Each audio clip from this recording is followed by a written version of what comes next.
Yeah, Dr. Gabriel Okweke and his dear wife. So nice to see you. Thank you for your fantastic work, especially your wife, always working backstage to support you. We really love you and appreciate you. But tell us about your marriage, your marital journey, how far so far, how you started, and what the hiccups, if any, the high points, the low points have been in 1-2 minutes. Yeah. Thank you so much, Mr. Bush, and thank you, Papa, for the opportunity. That's right.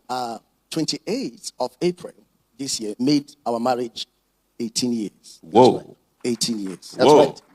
18 years. That's and right. we courted for 13 years. What for? 13 years. Thank God, that time you were not Global Pastor. 13 years. And a lot of factors. And that's why when Papa preaches and teaches that prolonged courtship is not advised, Yeah. we are actually people who are victims of such courtship. Because it was so prolonged because there was this ethnicity, tribal feud. As a northerner, it was like out of place culturally because of the Bendel, the South-South region, a kind of. There was this blacklisting. Yeah. There is this mindset of the clash of culture. Your microphone. They always say we are from Anini's family. From Anini. Anini. family. You remember Anini? Oh, Anini. Lawrence Anini. Yeah. Oh, what a family to come from. So in the north, everybody from Bendel's side Oh. is Anini's descendant. So that really played out, and it was very serious. And one of the things we did, because we had people, if we had the gift of Papa and Mama in our lives at that time, we have not suffered a lot of things. So all we knew then was in submitting to our disciple, our resident pastor was our discipler, and we stuck with him, and he helped us, he encouraged us. And one of the things he taught us was that you don't fight family like that. Be patient, be prayerful, weather the storm. You will win all of them, and they will work for your good. But that time tested, strained our commitment, our resolve, and a lot of things in our lives. 13 years. 13 years. From when I told her I would like to marry, and she said, yeah, not when we got to know each other. So we have known each other for the past 31 years. Whoa. We grew up in the same neighborhood. And in our neighborhood, in Kaduna? In Kaduna, Okay. yes. In our neighborhood, her house is the very boiling point of religious riots. Because on this side is the Islamic enclave that their buildings at settlement ends here. Yeah. Then they are at the boundary.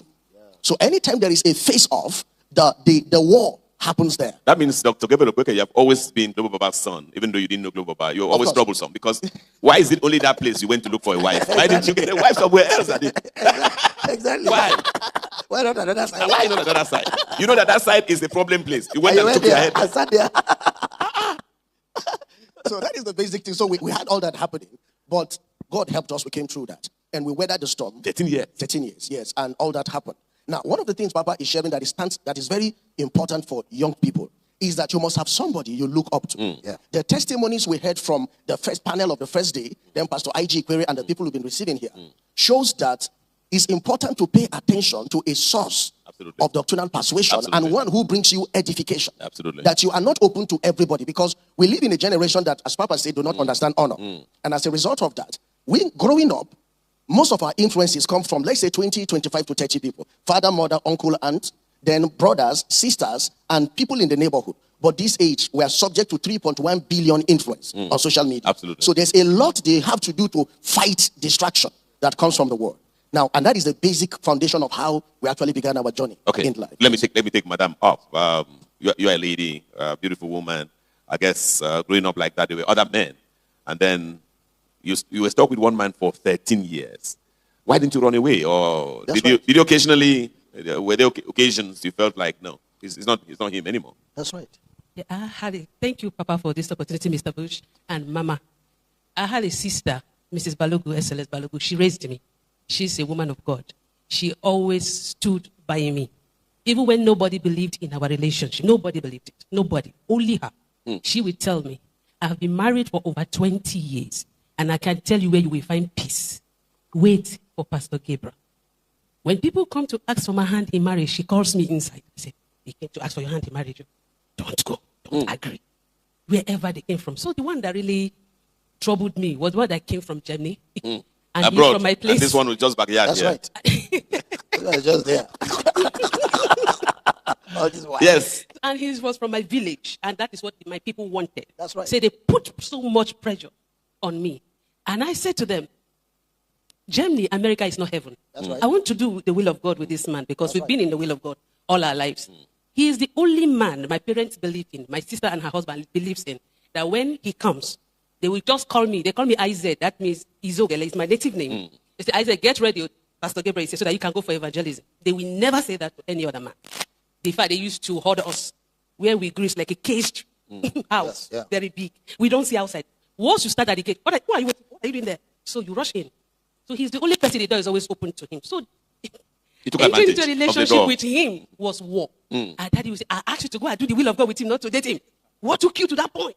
I said, Daddy, I'm sorry for dating him. But the truth is that he's the only man around me. This gate does not open. You've driven everybody away. You've driven everybody away. But the truth is that he's a man who loves God. I have done ministry with him many years. We grew up, like he said, in the same environment. So I was not just seeing anybody else. He was just the only person around. Absolutely. So, and my sister kept pushing me, telling me, wait. Where's your sister wait. today? She's in Kaduna. Okay. And she said one thing to me, said, married, you better have it late. I enjoy it. That to rush into it and rush out of it. So be patient.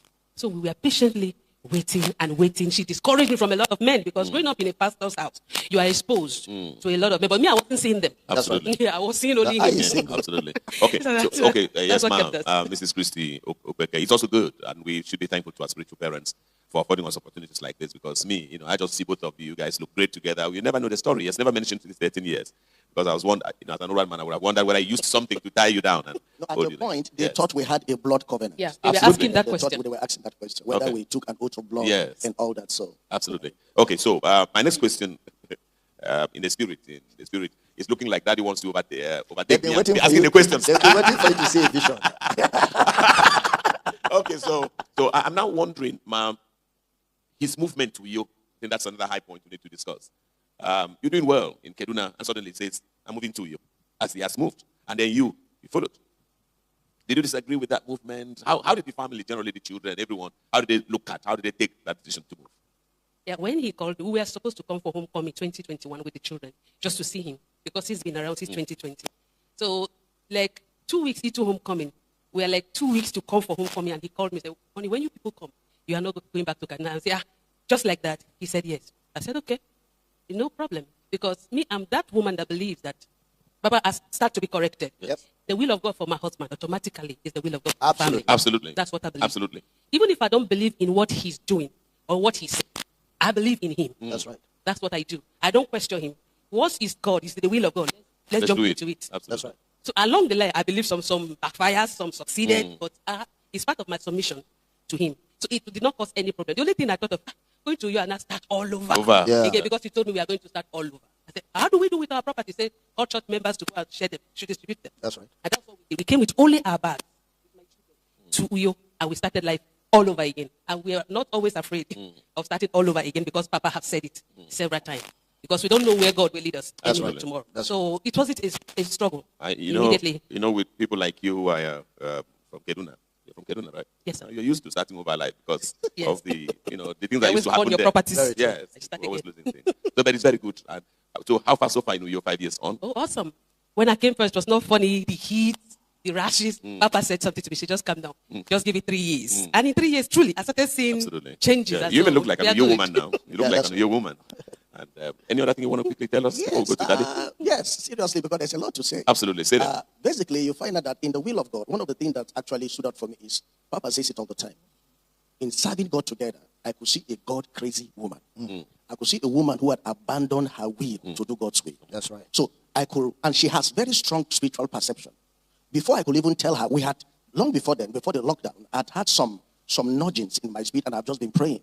I'll just keep praying and praying and praying and praying that I got her, the family, to pray along with us. I say, something, I'm about to birth something.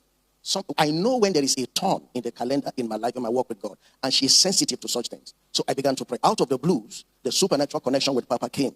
And I just kept coming to Uyo and all of that stuff. So, and I would share my encounters with her. Then in one of our speakings, I told her, I say, honey, one of the things I'm sensing right now is in the birthing of this new thing, is this direction that God is giving to my spirit. Of course, we had a church we're pastoring also. And the question now is, Lord, what do we do with the ministry?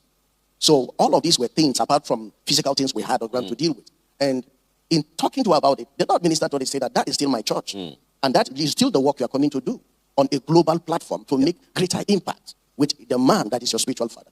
So in sharing that with her, and having that understanding, she does not struggle to align with something that I have received that God told us. We pray through it together, talk about it together, then it clicks. The moment it clicked is in that moment I told her, I said, I think the defining moment is you people's coming.